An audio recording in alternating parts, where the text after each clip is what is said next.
This is the Chirpin podcast. My name is Matt, and this is our second episode of our podcast series. Today, we're going to talk about the Fedde rumors, as well as do a couple game recaps, the problems we've seen in spring, and also the good that we've seen in spring. All right, so let's start out with Fedde rumors. Eric Fedde, according to the St. Louis Post-Dispatch, is on the trade block. That comes from Arenado not getting traded. The Cardinals are willing to trade Eric Fedde, who they just acquired last year. Rivals believe that the Cardinals could entertain trade conversations surrounding right-hander Eric Fedde, and that was from Derek Gold. My thoughts on this: I think Eric Fedde is a good pitcher. I think he could be a great pitcher for the Cardinals this year. I think he can eat innings, and I can see the value in him for trading him. However, I think the Cardinals should keep him because not moving Arenado means this youth movement really can't get going. So the only thing they can really hope for is for our youngsters to figure it out in the lineup. In our starting pitching, we do have to hold it down and go for a division title. That being said, I can see the good in trading Fedde. I just don't think we should trade Fedde. Let's uh let's get to game recaps. Let's start with Monday's game. So that was the first win of the spring. I'm not too excited about spring wins, and I'm not too devastated about spring losses, but seeing them get their first W is a good thing. Second, Matt's outing. Let's talk about his outing real quick. Matt's pitched 2 innings. He gave up 1 walk, but no hits, no runs allowed. He didn't get any strikeouts. It was solid. It was a solid day for Mats. Another standout player from that game was Lucan Baker. He had 2 at bats, 1 run scored, 1 hit, 4 RBIs. And I think we need to talk about him making the team. He's not going to be a starter, but putting him on the bench, I feel, is a smart move. With his power, it'd be a great addition to our bench. I think having him and Burley back there covering Contreras for first base won't be bad because I can see Burleson getting worked into the lineup a lot more than just a bench bat. So having Lucan Baker as an actual bench bat will help. So Jordan Walker on Monday had a pretty good game. He had 2 hits and 3 at bats, 1 run scored, 1 RBI, and he struck out 1 time. I'm going to talk about him later in this video. From that game, it was not bad. He did decent. Later on, not so much, but we'll talk about it. Let's just get into this game recap. I'm going to talk about the scoring. So the bottom of the seconds, the Cardinals got us started with the Lucan Baker homer. It was a 3-run home run. In top of the third, Pete Alonso hit a double, scored 2, so made it 3-2. And then Jose, I'm gonna butcher this guy's name, Azokar, in the top of the fourth, hit a home run, tied the game up. And bottom of the sixth is where Jordan's big hit came. He had a double on a line drive, scored R.J. Yeager, and made the game 4-3. And then Lucan Baker hit that sac fly, made it 5-3. Top of the seventh, Chris Williams hit a home run, came back, made it 5-4. But Jose Barrero, he hit a home run, made it 6-4. And then the wild pitch in the bottom of the eighth by Eduardo Herrera scored that seventh run, making the final score 7-4. Cardinals victory. Let's get into Tuesday's game. This was an exciting game. Everybody was looking forward to Quinn Matthews' outing. So let's get into it. So Quinn Matthews, he had 2 innings pitched, allowed 2 hits, no runs, 1 walk, had 3 strikeouts, which is solid. That's what we want to see. That's what we need to see. Hopefully he can keep that up in the minor leagues. Another name I want to talk about from that game is Victor Scott. On Tuesday was the day he had a pretty big game. He had 2 hits where he scored 2 runs. He had 1 RBI. That was in 3 at bats. I think that's whenever the questions started happening about him taking the center field spot. And personally, for me, keep him in Memphis, no matter how good he does. I know people say he can play his way onto the team, and I don't doubt it. But there's people here in St. Louis that we need to find out about. We need to find out about Burleson, Newbar, Walker. Gorman. Make sure Wynn stays consistent. We can't do that if they're not playing every day. We need to see them play every day. And then after the end of this season, when Mozeliak's gone, Bloom takes over, we can make the hard decisions who goes and who comes up and who stays. But he's impressive. He's our center fielder of the future. We just need to see what we have. Let's get into the recap for Tuesday's game. All right. So the top of the first kicked off to scoring. Alec Burleson hit sac fly, made it 1-0. In top third, Victor Scott hit that home run, made it 2-0. Bottom third, Alejandro Kirk singled, brought in the runner, made it 2-1. Bottom of the fourth, Andres Jimenez hit a single, brought in another runner, made it 2-2. And then bottom of the sixth, Stefanik hit a single, made it 3-2. That was it. That was the wrap on the game. Cardinals couldn't come back and they lost it 3-2 to the Blue Jays. In this game, though, we saw two of our prominent prospects play very decent, so it was a win there. Like I said, I don't hold too much value in the spring games. What happens in them is where the value is. Let's move on to Wednesday. On Wednesday, we saw, I believe it was McGreevy or was it Hentz? Yeah, McGreevy. McGreevy started that game. He had 2 innings pitched. Looks great. If he's not in the rotation, I'm gonna be pretty mad. No reason for Mats or Michaelis really to be in the rotation. If I had to choose one, I'd honestly choose Mats over Michaelis. I would just DFA Michaelis if I could. I know the Cardinals won't do that, and I'm sure he's going to be starting. Either way, I want to see McGreevy in that rotation. He's got to be. McGreevy had a strong outing, hence came out and had a horrific outing. 1.1 innings pitched where he allowed 5 hits, 6 earned runs, allowed a walk. He did get a strikeout, but he allowed a home run. But 6 earned runs in 1 inning, 1.1 innings pitched. Horrible. He lost the game for us. Well, we didn't get any offense, but still, he lost it. I'm not going to do a huge gloss over the summary.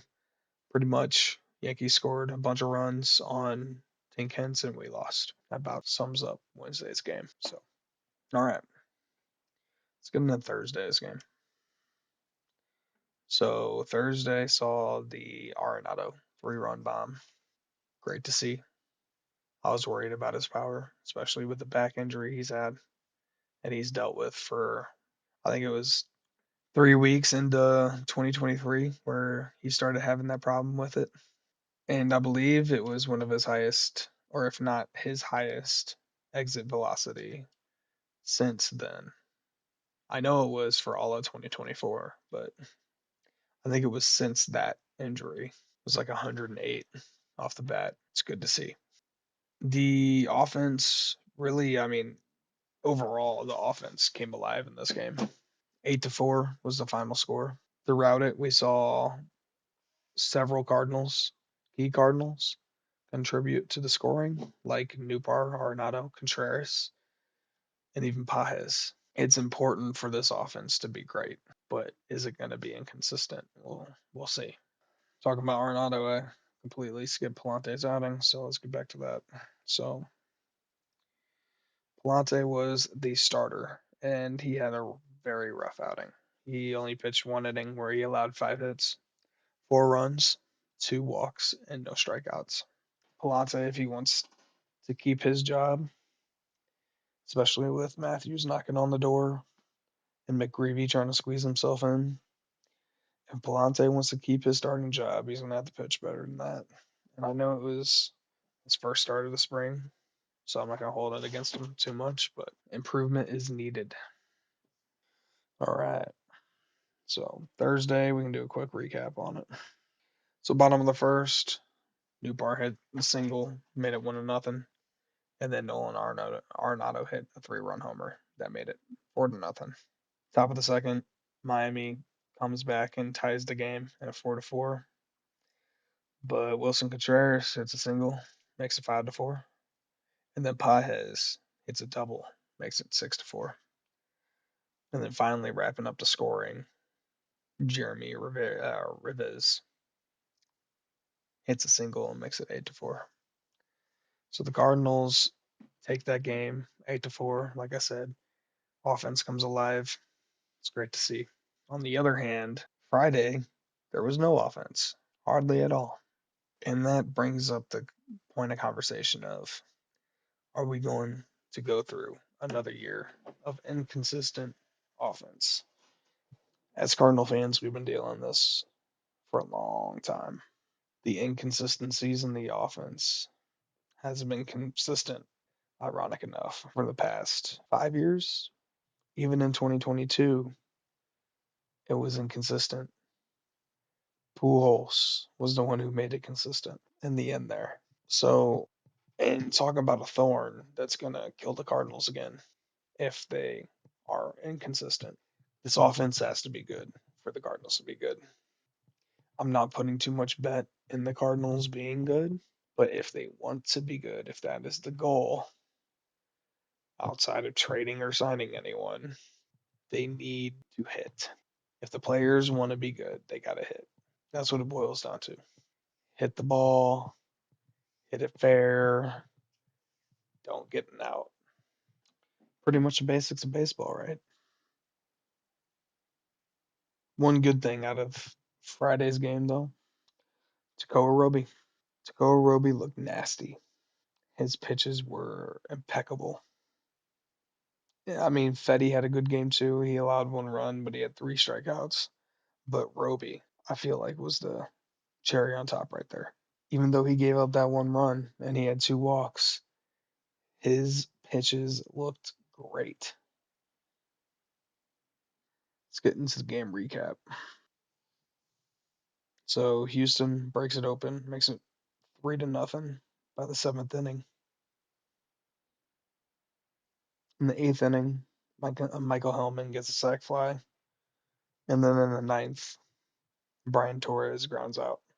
So it was late offense, and none of our A guys did nothing.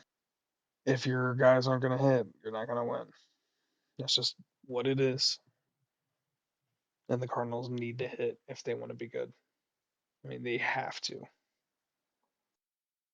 All right, let's talk about Saturday's game.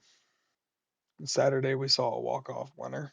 We also saw Sajacy have a good game, highlighted by the Thomas Sajacy single. It was all around a pretty good game for the Cardinals, especially with the walk-off.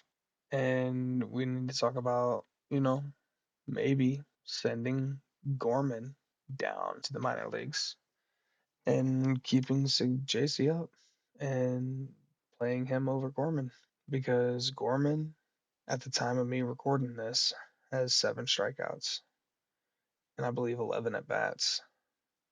And same thing with Walker. I'd say play Gorman, but at the same time, you can't reward poor play, and that is just bad. And if Sajacy is going to come up and hit, play him. Let's get into a recap of that game. So Josh Bell got the scoring started with a 2-run home run, but in the fourth inning, Contreras answered back with his own 2-run home run. That dude is such a stud, man. He is going to hit the socks off all these pitchers. And then, of course, the game-winning run, the single by JC, bottom of the ninth inning, winning it for the Cardinals. It was a solid game for the Cardinals, especially with the walk-off winner and the Contreras 2-run home run. Saw a lot of stuff that we want to see. Saw a lot that we didn't. Gorman and Walker are starting to become an issue, and we'll get into that in the next game recap. Today's game, Matt started, and he had an okay start. 3 innings pitched, one earned run, 2 walks, 3 Ks. So not horrible. Who had a horrible outing again, keyword again, was John King. He pitched 0.2 innings, where he gave up 5 hits and 3 runs. Just not good. And Harpy came out. He pitched 2 innings. He had 1 earned run. Gave up 2 walks, which isn't good, but he had 3 strikeouts, which is all right. Chirpin has had a rough season. Hopefully he pulls it together. Gorman hit a double, and it was his first hit in a few at bats from that double on Monday, I believe. Touching base with the Gorman and Walker 7Ks deal, they both do have 7Ks and 11 at bats, and that's very bad.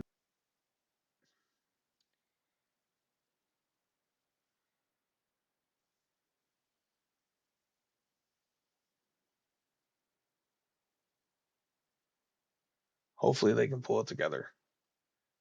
I don't know if they can, but I hope they can. I know it's early in spring, can't really hold it against them, but at the same time, they have to pull it together for the Cardinals to be good. And not just this year, but we've put a lot of stock in them. They need to pull it together, or we're gonna have to trade one of them. Most likely Gorman, I'd say, to free up room. No, I'm not saying trade them now because of the spring. I'm saying 4 months down the line, if it's the same story, then yeah, you're gonna have to start talking about trading one of them, both of them, something. I also saw a lot of people chirping today about Matthew being sent down, like he was never going to be sent down. I don't understand some Cardinal fans, but yeah, Matthew was never going to break camp.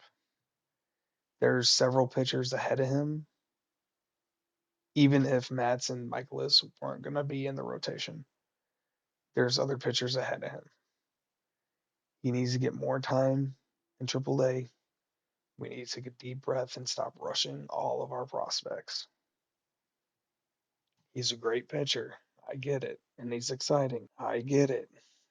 First, we got to temper our expectations. But we also got to chill out on rushing these guys. Because that's where the Cardinals get it wrong. All right, anyway, hitting this with a recap. Jordan Walker had a sacrifice fly to open the scoring, 1-0. Bottom of the third, they came back and got a home run, tied it up. Bottom of the fifth, Miami broke it open, made it 4-1. Top of the seventh, Luke and Baker tried to bring us back, but it was a little short. Hit a 2-run home run, made it 4-3. And then Trimble put the final nail in the coffin, made it 5-3, and Cardinals come back from that. Final score 5-3. So yeah, not a great week in terms of wins for the Cardinals, but we're starting to see some stories shape up. We're starting to see who's playing well, who's not. Some of the competitions are getting a little intense. So we'll see. I think if McGreevy comes out and has a couple more strong outings, you have to put him in the rotation. And Victor Scott, who knows, he might be able to play into the lineup. He's hitting better. His defense is better. We'll see. Hopefully the Cardinals can play some better baseball over the next week. I hope Gorman and Walker can start figuring it out, putting the barrel on the ball, and stop striking out. That'd be great. Just stop striking out. Hit the ball at least.